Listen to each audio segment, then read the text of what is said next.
Hello दोस्तों, आज की वीडियो में हम लोग देखेंगे कि यूपीएस कैसे वर्क करता है, यूपीएस को क्यों यूज किया जाता है, फुल फॉर्म क्या है, यूपीएस का एडवांटेज क्या है, यूपीएस का बैकअप टाइम क्या होता है। इन सारे टॉपिक को हम लोग कवर करेंगे इस वीडियो में। तो पूरी इन्फॉर्मेशन के लिए वीडियो को लास्ट तक देखिएगा दोस्तों। स्टार्ट करते हैं फुल फॉर्म से। UPS uninterruptible power supply. इसके नाम से ये इंडिकेट करता है कि ये पावर सप्लाई प्रोवाइड करता है बिना बंद हुए, मतलब uninterruptible electrical power supply provide करता है यूपीएस। जब भी हमारे घर की बिजली कटती है तो उस टाइम पे यूपीएस सप्लाई प्रोवाइड करता है। दोस्तों, यूपीएस का यूज क्यों किया जाता है? दोस्तों, मान लो कि मैं कंप्यूटर के ऊपर वीडियो एडिटिंग कर रहा हूं और मैंने फाइल को सेव नहीं किया है और अचानक इलेक्ट्रिसिटी चली गई, तो इसकी वजह से क्या होगा कि मेरा कंप्यूटर बंद हो जाएगा। मैंने जो वीडियो एडिटिंग 1-1.5 घंटे तक किया था वो मेरी सारी मेहनत बर्बाद हो जाएगी क्योंकि मेरा फाइल सेव नहीं हुआ था। दोस्तों, कंप्यूटर को हम बिना शटडाउन किए बंद करते हैं तो कंप्यूटर के अंदर जो मदरबोर्ड होता है उसके जलने के चांसेस बहुत बढ़ जाते हैं, या कभी कभी हमारा कंप्यूटर डायरेक्ट बंद हो जाता है तो उसकी वजह से हमारा जो विंडोज है वो करप्ट हो जाता है। कहने का मतलब यही है कि अगर हम कंप्यूटर को डायरेक्ट बंद करते हैं, मतलब या तो हमने बटन से बंद किया या तो इलेक्ट्रिसिटी चली जाती है, तो उसकी वजह से हमारा कंप्यूटर का मदरबोर्ड और हमारा विंडोज करप्ट होने के चांसेस बहुत होते हैं। दोस्तों, कई कई गांव में होता है ना कि एक दिन में 2 से 3 बार लाइट कटती है, तो वैसी जगह पे हम लोग यूपीएस का यूज करते हैं। दोस्तों, यूपीएस भी वहीं यूज किया जाता है जहाँ पे कंप्यूटर हो। जिस घर में कंप्यूटर नहीं होता है वहां पे हम लोग इन्वर्टर का यूज करते हैं। इन्वर्टर कैसे वर्क करता है और इन्वर्टर के अंदर क्या होता है उसके ऊपर मैंने ऑलरेडी एक वीडियो बनाया है। आप लोगों को अपना नॉलेज इंप्रूव करना है तो आप लोग ये वीडियो देख सकते हो, जिसका लिंक मैं डिस्क्रिप्शन में दे दूंगा। तो जहाँ पे बिजली बार बार कटती रहती है और वहाँ पे कंप्यूटर है तो वहाँ पे हम लोग यूपीएस का यूज करेंगे। दोस्तों, अब देख लेते हैं कि यूपीएस कैसे वर्क करता है और कैसे बिना बंद हुए इलेक्ट्रिसिटी प्रोवाइड करता है। दोस्तों, ये यूपीएस का ब्लॉक डायग्राम है। दोस्तों, हमारे घरों पे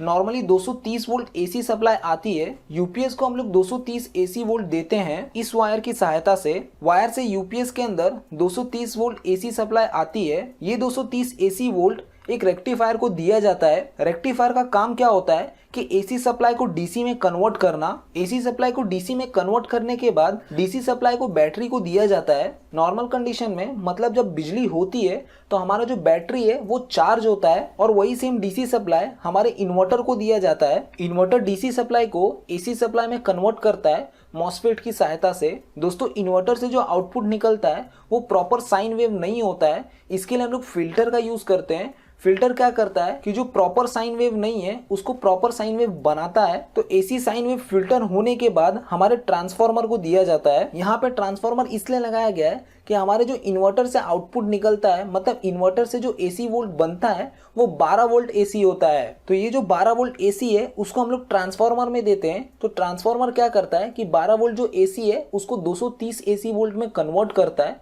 मतलब स्टेप अप करता है। तो ट्रांसफार्मर के आउटपुट में जो हमें 230 वोल्ट मिलता है वो हम लोग कंप्यूटर को दे देते हैं। मतलब ट्रांसफार्मर के बाद हम लोग लोड को कनेक्ट करते हैं। दोस्तों, ये तो बात रही कि जब बिजली होती है तब की। बट दोस्तों, जब बिजली चली जाती है तो हमारा यूपीएस कैसे पावर सप्लाई प्रोवाइड करता है? जब तक बिजली होती है तो हमारा जो बैटरी है वो चार्ज होते रहता है, बट जैसे ही बिजली कटती है तो हमारा जो बैटरी है वो 12 वोल्ट इन्वर्टर को प्रोवाइड करता है। मतलब बैटरी में जो स्टोर एनर्जी होती है उसका यूज किया जाता है बिजली को बनाने के लिए। बिजली कट जाने के बाद हमारा जो बैटरी होता है वो 12 वोल्ट डीसी हमारे इन्वर्टर को देता है। इन्वर्टर डीसी वोल्ट को एसी वोल्ट में कन्वर्ट करता है, बट इन्वर्टर का जो आउटपुट होता है वो प्रॉपर साइन वेव नहीं होता है तो उसको फिल्टर किया जाता है। फिल्टर का आउटपुट हम लोग ट्रांसफार्मर को देते हैं। ट्रांसफार्मर 12 वोल्ट एसी को 230 एसी वोल्ट में कन्वर्ट करता है। ट्रांसफार्मर के बाद लोड को कनेक्ट कर दिया जाता है। दोस्तों, आप लोगों ने यूपीएस के पीछे ये सॉकेट देखा होगा। इस सॉकेट के अंदर हम लोग हमारे एक्सटेंशन बोर्ड के प्लग को कनेक्ट करेंगे। ये एक्सटेंशन बोर्ड हमारे कंप्यूटर में कनेक्ट होगा, मतलब मॉनिटर हो गया, सीपीयू हो गया, उसको यहाँ से इनपुट दिया जाता है। दोस्तों, हमारा जो कंप्यूटर होता है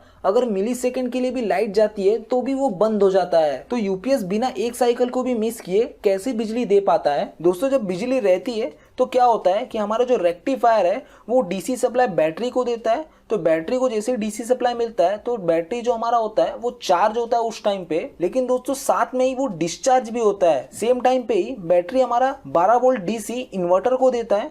वो इन्वर्टर एसी बनाता है, फिर ट्रांसफार्मर को दिया जाता है, ट्रांसफार्मर स्टेप अप करता है। मतलब हो क्या रहा है कि हमारा जो डीसी सप्लाई मिल रहा है बैटरी को, जब भी बैटरी चार्ज हो रहा है सेम उसी टाइम पे वो डिस्चार्ज भी हो रहा है। दोस्तों जब बिजली होती है तो हमारा बैटरी चार्ज होते रहता है, हमारा जो बैटरी चार्ज होने का पावर है वो ज्यादा होता है एज कम्पेयर टू डिस्चार्ज होने के। इसके लिए जब बिजली कटती है तब हमारा बैटरी चार्ज कंडीशन में रहता है, मतलब फुल चार्ज रहता है आसपास। दोस्तों आप लोगों को इसको मैं एक एग्जांपल के थ्रू समझाता हूँ। जैसे कि मान लीजिए कि हम मोबाइल में कोई गेम खेल रहे हैं और हमारे मोबाइल की बैटरी डाउन हो गई है, तो हम लोग क्या करते हैं कि चार्जर को कनेक्ट करके गेम को खेलने लगते हैं। तो दोस्तों उस टाइम पे होता क्या है कि चार्जर कनेक्ट होने की वजह से हमारी बैटरी चार्ज हो रही है, लेकिन गेम खेलने की वजह से हमारी बैटरी डिस्चार्ज भी हो रही है। मतलब दोनों चीज हो रही है, charging and discharging. But charging का पावर ज्यादा होने की वजह से हमारी बैटरी धीरे धीरे चार्ज होती रहती है। उसी टाइम पे अगर हम लोग चार्जर को निकाल भी देते हैं तो भी हमारी बैटरी के अंदर जो स्टोर एनर्जी है उससे हमारा मोबाइल चलते रहता है। सेम उसी प्रकार हमारे यूपीएस के अंदर भी होता है। रेक्टिफायर से जो डीसी सप्लाई बनता है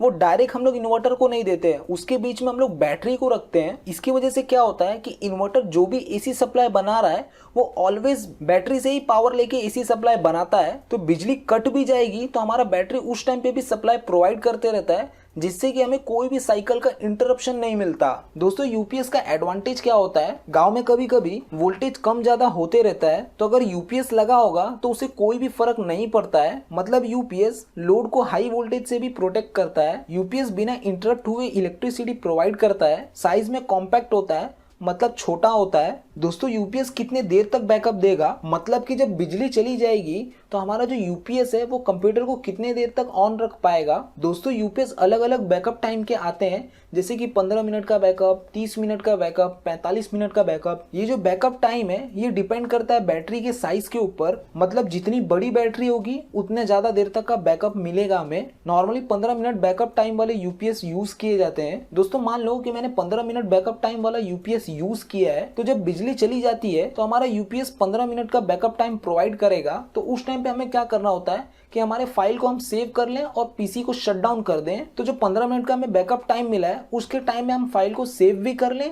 और हमारे पीसी को शट डाउन भी कर दें। दोस्तों यूपीएस के ब्लॉक डायग्राम का फोटो मैं अपने वेबसाइट पे डाल दूंगा, उसका लिंक मैं आपको डिस्क्रिप्शन में दे दूंगा। आप लोग इसको डाउनलोड करके और अच्छी तरीके से देख सकते हैं। तो दोस्तों आज की वीडियो में इतना ही देखेंगे। आप लोगों को ये वीडियो कैसी लगी प्लीज मुझे लाइक करके एंड कमेंट करके जरूर बताएं। मिलते हैं नेक्स्ट वीडियो में।